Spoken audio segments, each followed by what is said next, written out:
yourself to the oneness of this universe. You can be her. I'll tell you this funny story. It's true. Last night, a friend of mine, I was telling him about the speakers, and I said, yeah. And he had a former world record holder, Terry Turner. And I said, you wouldn't believe it. She looks 30 years old, if that. And he's like, what? So I showed him a picture. He snatched the phone. Yeah, where can I meet her? He said, Mom, I'd ask her to marry He me. said, I would ask her to marry me right now. I want my wife to look like this if you want. So, just like you said, you guys take care of yourself. Nutrition is very important. We had Dr. Roberta Andy.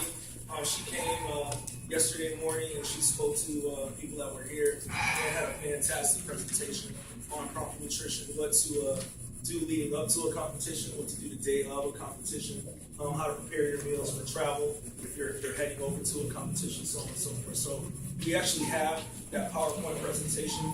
We can make that available to you. We just need your email address. Okay, so before you leave, you can make sure that you get that as well. What Peter's about to talk about now, he said, is just as important. But I would like to just take this moment. If Ms. Turner can please just come up and just talk to you a little bit more about her story. When I look around this room, I was just talking to Peter. I see a lot of females. Okay, I see a lot of young ladies. All right, aspiring triple jumpers. And just like Monty said, we have not had on podium at world champs. Okay, and I'm not talking about juniors. I'm talking about the elite level world championships or the Olympic Games. We have not had them. Okay, and I'll tell you now. 46 feet. It's not going to cut it.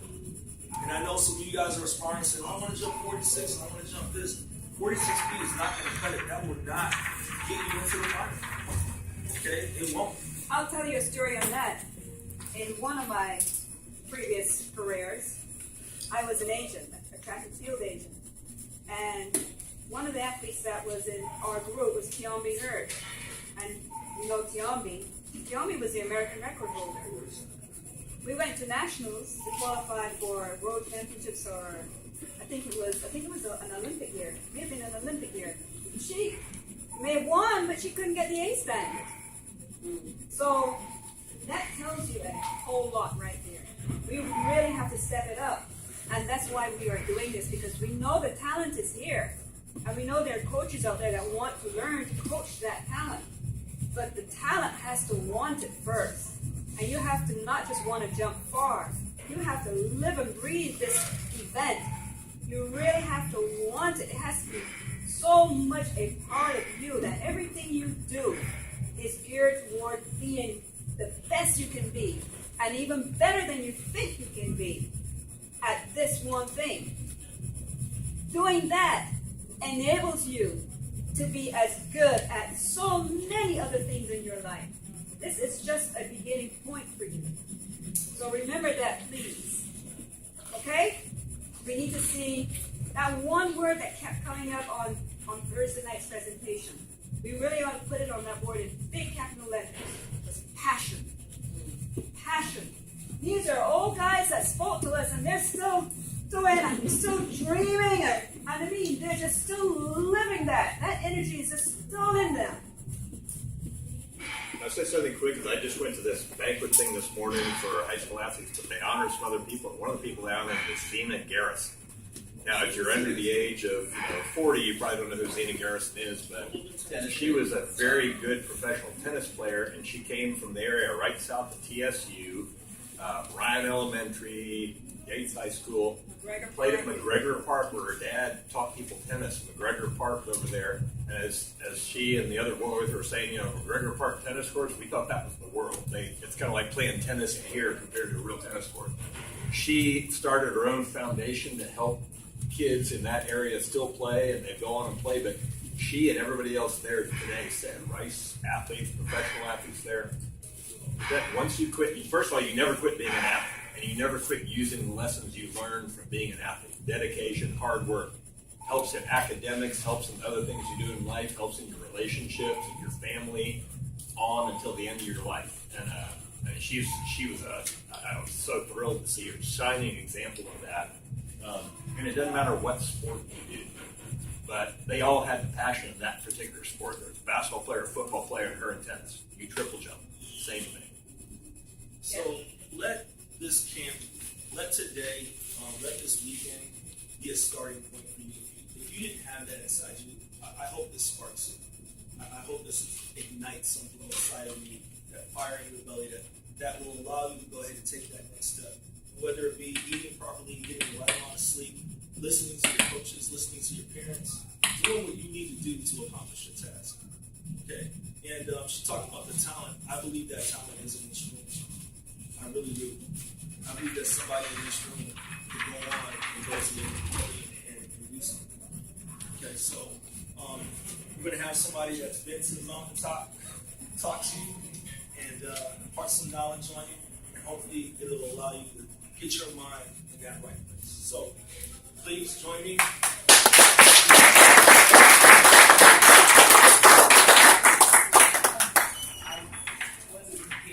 Sorry, just he wanted your number.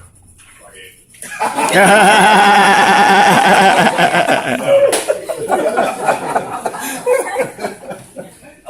You can see we've been around together a long time. I hope you gave him one digit off. Thank you guys again. I'm so not prepared to speak again today. And how I look at it is I'm really prepared every day without realizing there's so much to say in so little time. So many things in so many places I promise you I could be today. And I chose and will always choose to be here, being cool. Because without you, there's no us or the rest of track and field, any of those. Like he said, old earth started off when most people didn't even know about triple jumping. One of the stories was I was at State, and State for us was in Austin at UT. So I was on the runway. I jumped and broke the state record and the American record, and it didn't count. And it didn't count because they didn't have the wind gauge out there. Well, of course, I was kind of upset because I'm thinking, you got the wind gauge for everything else, why don't you have it for the triple jump? Didn't respect it. Did not feel that someone would break the record. So they asked me, well, do you want the wind gauge? Yes. But first I have to go run the open 4, mile for 100. The guy said, well, the chances of you coming back to break the American record or the state record slim to none after running the 4. And I was like, wait, do you want the wind gauge? Yes. So they go get the wind gauge. I go to run the 4. And I passed my dad, told him what happened. Of course, I can't use the words he used, but I told him that I could do it. I did a lot of my competing because I love it for my family, because of the expression and the happiness that it brought my family, brought us together. So the better I jumped, it seems like the happier my family was. So anyway, run the 4. I'm still mad. My record didn't count. In the 4, I ended up winning, breaking the state record in the 4. So I held the state record for over 10 years in the 4. Walked back to the triple jump and said, do you have the wind gauge? He said, yes. I said, is it working? He said, yes. I said, give me 2 minutes, please. And I'll run. I got on the runway, looked at my parents. They told me I could do it. Felt I could do it. And with all the anxiety inside, I knew I could. So as I jumped, I held, like what they're telling you right now about holding your phases, holding your thoughts. I can visualize every movement. And I held it. And I did not want to hit that ground. I stayed in the air. Jordan thinks he had airtime. I made that airtime. They just didn't know it. And I held it. When they measured it, I broke the moon. Wow. You guys can do anything. gotta believe it. You gotta know it. I didn't hang out. I was with my family. I went to bed early, even as a kid. I didn't drink. Still don't do that. I still run, work out most of the time. I may annoy you guys because I'll start doing some of the events or practices that you do. I really don't care.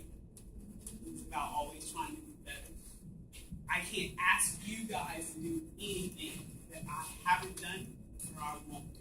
That's the type of coach I am. That's the kind of coach I want to always be. My family couldn't afford college. That's how I paid my way through college. That's how I paid my way around the world. I didn't need anyone but God and myself. And that's the way to do it. Every day you won't jump well. I didn't jump every weekend. So I picked and choose when I was going to do it because I ran also. So I've been the best in the U.S. and in the world in every event I pretty much have done. From track and field, played women's semi-pro basketball, played women's pro football. I was in this galaxy. You can do whatever you want to do. And if I can help any of you guys, this is probably the first group that I've seen in a long time, probably ever, with this much talent at all levels and ages. I've probably never seen it. And before he left, he spoke about the life. I used to think my life was about track and field. I used to think all the pain, the missed parties, what I thought was missing was about track and field. Every day they tell you, get out there, you can do it again. Try this again, try this again. 5 years ago, I lost my mother to a heart attack. 7 months ago, I lost my sister to terminal cancer. 3 weeks ago, I lost my grandmother, 90 years old, to age cancer. I kept praying, man, what's going on? What's happening? I didn't know and realize that track and field, triple jumping, being out there every day, practicing and practicing, based me to be able to handle what was going on in my life now. Because if I couldn't get back up and do it again, I wouldn't be up talking. So I'm telling you, I don't care what the world brings you, you stick with this, it will help you for what comes along in your life. I promise you that. Anything I can help you with over the weekend, I'm here. And again, I don't look at myself as a world record or anything like that. I really forget about it until it's over. I'm a part of you, your family. We got to make this come back up. That's it. Let's go.